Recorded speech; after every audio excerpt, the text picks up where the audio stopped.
Praise the Lord. Welcome to pray with Samuel. இன்றைக்கி உங்களுக்கான வசனம்லாம் ஒன்றுமே இல்லைங்க. ஒவ்வொரு நாளும் நிறைய பேர் வசனம்னு தேடிக்கிட்டு இருக்கோம். ஆனால் விசுவாசம் இல்லாததுனால எந்த ஒரு வசனமும் நம்முடைய வாழ்க்கையில் கிரியை செய்யாத ஒரு சூழ்நிலையாக காணப்பட்டுக்கிட்டு இருக்கு. அந்த காலத்தில் இஸ்ரவேல் மக்கள் ஆண்டவரே வந்தாலும் என்ன அடையாளம் காட்டுகிறீர்கள் அப்படின்னு சொல்லிட்டு அடையாளத்தை தான் தேடிக்கொண்டிருந்தாங்க.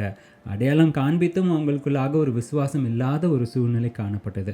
இன்றைக்கும் கூட ஒவ்வொரு நாளும் ஒவ்வொரு வசனத்து மூலமா ஆண்டவர் பேசினாலும் அந்த மொமெண்ட் கொஞ்சம் ஆறுதலாக இருந்தாலும் விசுவாசம் இல்லாததுனால அந்த வாக்கு தத்தமோ அந்த வசனமோ நம்ம வாழ்க்கையில் கிரியை செய்யாமல் இருக்குது. இயேசுவானவர் மக்களை சுகப்படுத்தும் பொழுது வசனம் தெரியுமான்னு கேட்கல, விசுவாசிக்கிறியான்னு தான் கேட்டார். இன்றைக்கி நமக்குள்ளாக ஒரு வசனத்தை படிக்கிறதுக்கு முன்னாடி, ஒரு வாக்கு தத்தத்தை சுதந்திரித்து கொள்வதற்கு முன்னாடி விசுவாசம் நமக்குள்ளாக எழும்ப செய்ய வேண்டும் அப்படின்னு கர்த்தர்கிட்ட ஜெபிக்கலாமா?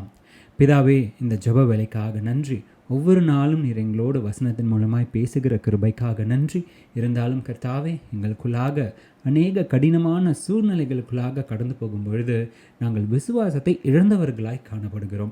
அதனால் நீங்கள் கொடுக்குற எந்த ஒரு வாக்குத்தத்தமும் எங்கள் வாழ்க்கையில் செயல்படுறதில்லை. அப்பா, இதை உணர்ந்தவர்களாய் இன்றைக்கி உங்களுடைய சமூகத்தில் நாங்கள் வேண்டுகிறோம். எங்களுக்குள்ளாக அந்த விசுவாசத்தை கொடுங்கப்பா. எப்படிப்பட்ட கஷ்டமான சூழ்நிலைகளுக்குள்ளாக நாங்கள் கடந்து போய் கொண்டிருந்தாலும் அந்த விசுவாசத்தை இழக்காதபடிக்கு உம்மீது பற்றுதலாக இருக்க உதவி செய்யுங்க. மீட்பு இயேசுவின் மூலம் ஜெபம் கேளும் எங்கள் ஜீவனுள்ள நல்ல பிதாவே, ஆமென். God bless you.